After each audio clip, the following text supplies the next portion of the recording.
Avec Chouquette et Yuzu, on a testé 5 points différents. Tu veux savoir lequel ils préfèrent? C'est par ici.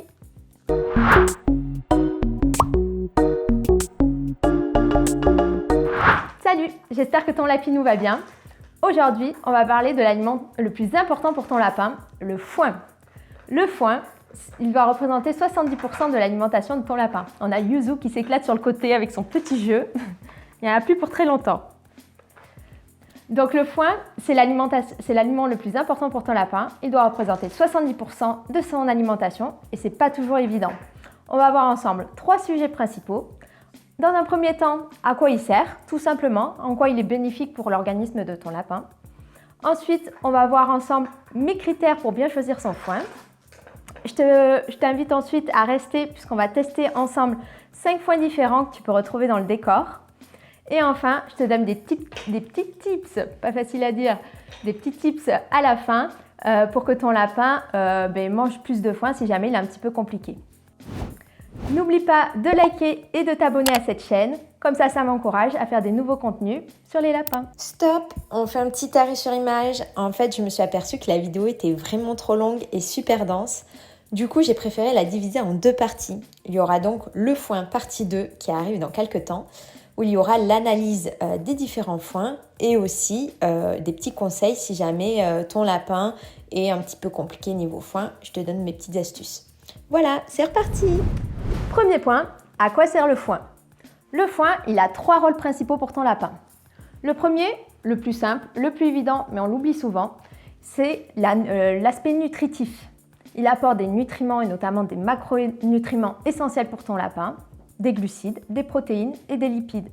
On retrouve aussi des vitamines et minéraux et tout ça, ça varie en fonction du type de plante qu'il y a à l'intérieur du foin, puisque le foin, il ne faut pas l'oublier, ce sont des herbes séchées. Donc, dans la nature, ton lapin se nourrit d'herbes. À la maison, c'est plus compliqué. Un foin de qualité est équivalent au final à un apport en herbe que peut avoir un lapin sauvage dans la nature. Le deuxième point important, c'est l'usure des dents. En effet, on oublie souvent que les lapins ont des molaires. On pense souvent aux incisives, les dents de devant, mais il y a aussi des dents cachées. Yuzu, il déguste déjà le foin de croc. Attends, Loulou, après. On va le déguster après. Non, non, non, non, non, non, non. Il fait que des bêtises. Du coup, on oublie souvent les molaires qui sont très importantes puisque c'est elles qu'on voit le moins et s'il y a un problème, ça peut vite créer des abcès et des problèmes dentaires. Donc les fibres présentes dans le foin permettent une bonne usure des dents et notamment des molaires. Donc du coup, moins de frais vétérinaires puisqu'il n'y a pas de problème de dentition. Le troisième point important, c'est le bon fonctionnement du transit. On le sait souvent, les lapins ont un transit et une digestion assez fragile et les fibres permettent un bon fonctionnement du transit et ainsi d'avoir de belles crottes. Grâce au foin, il y a beaucoup de fibres, le fonctionnement de la digestion est lente, permet une meilleure assimilation des macronutriments et des minéraux et vitamines. Et ensuite, on obtient de jolies crottes et notamment des fois des golden poop, ces petites crottes dorées pleines de fibres. Et je ne sais pas si tu as déjà regardé les crottes de ton lapin, mais on peut voir à l'œil nu les différentes fibres digérées.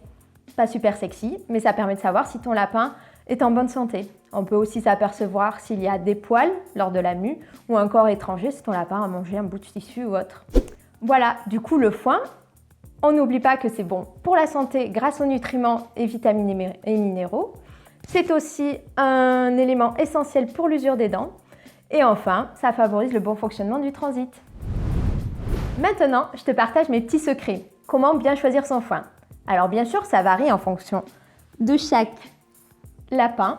Il y a des lapins qui vont avoir des goûts différents et de chaque personne aussi. On peut aimer un foin qui est plus ou moins odorant, on peut aimer un foin plus ou moins vert. Mais ce qui est important, c'est que ton lapin mange son foin et en quantité. Peu importe la qualité, peu importe le prix, peu importe la marque, peu importe où tu le trouves.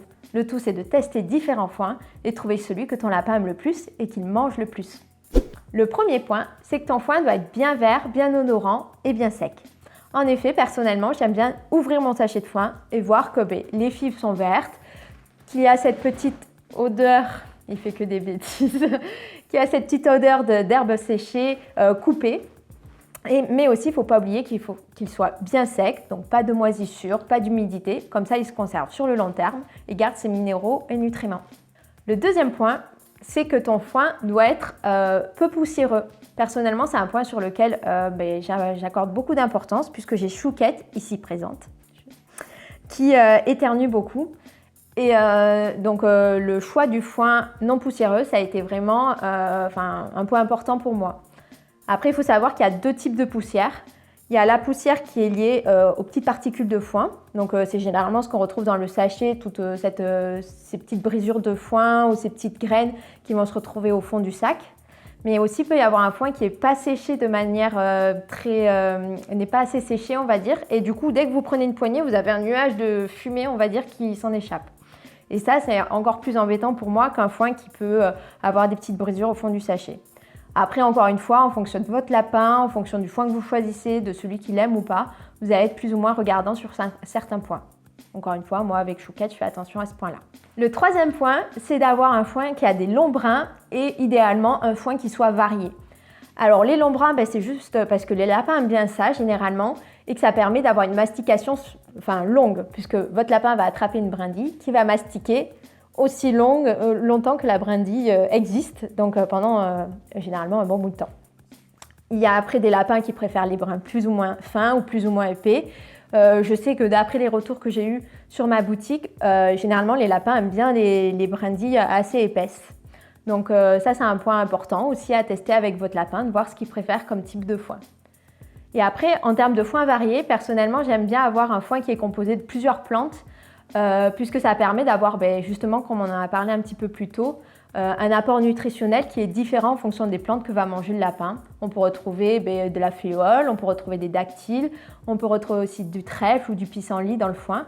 Et tout ça, ça va avoir un apport nutritif qui est différent. Un autre point important, c'est la valeur nutritive du foin, et notamment l'apport en calcium de celui-ci. Il faut savoir qu'en fonction des foins, ils sont plus ou moins riches en calcium. Et certains lapins peuvent être sensibles à l'apport en calcium et cela peut créer à la longue des calculs rénaux et des sableuses au niveau de la vessie, ce qui est douloureux pour ton lapin et nécessite parfois des opérations. Donc le mieux, c'est d'avoir un apport en calcium équilibré dans l'alimentation et dans l'eau de ton lapin pour éviter d'avoir ce genre de problème. Après, pas de panique, si ton lapin n'a pas de soucis et qu'il mange tout de manière équilibrée et que ton vétérinaire a vérifié que tout allait bien, il n'y a pas de raison de changer son alimentation. Cependant, pour les lapins qui vont être plus ou moins compliqués, de ce côté-là, on va éviter par exemple le foin de croc, qui est un foin qui va être riche en calcium, et on va favoriser le foin de fléole, qui est un foin qui est plutôt pauvre en calcium. Après, on peut avoir des foins équilibrés, comme le foin d'Occitanie, qui est un foin qui a un taux de calcium à 2,9 g par kilo, ce qui se situe plutôt dans la moyenne basse, mais qui est un peu plus élevé que le foin de fléole par exemple. Donc, grosso modo, pour bien choisir le foin, il faut être sûr que ça plaise à ton lapin. C'est le critère numéro 1. Peu importe le prix du foin que tu achètes, si ton lapin préfère le foin premier prix que le foin le plus cher du magasin, tant mieux pour toi. Si c'est l'inverse, malheureusement, il va falloir que tu investisses un petit peu plus dans le budget foin, mais ça sera bénéfique pour sa santé et ça t'évitera de nombreux frais vétérinaires. Ils sont en train de se régaler avec ce foin de croc, c'est le top. Donc l'idée, c'est qu'après toi, tu sélectionnes les foins en fonction de différents critères qui te semblent importants. Moi, je t'ai donné les miens et c'est ceux qui fonctionnent le mieux avec mes lapins. Avant de passer au test des foins, je te fais une petite parenthèse. Si tu as la moindre question, que ce soit sur le foin ou sur d'autres sujets concernant les lapins, n'hésite pas à me poser tes questions en commentaire. Et aussi, n'hésite pas à me partager si tu as des idées pour les prochaines vidéos. Comme ça, je me fais une petite liste et je vous prépare ça le plus vite possible.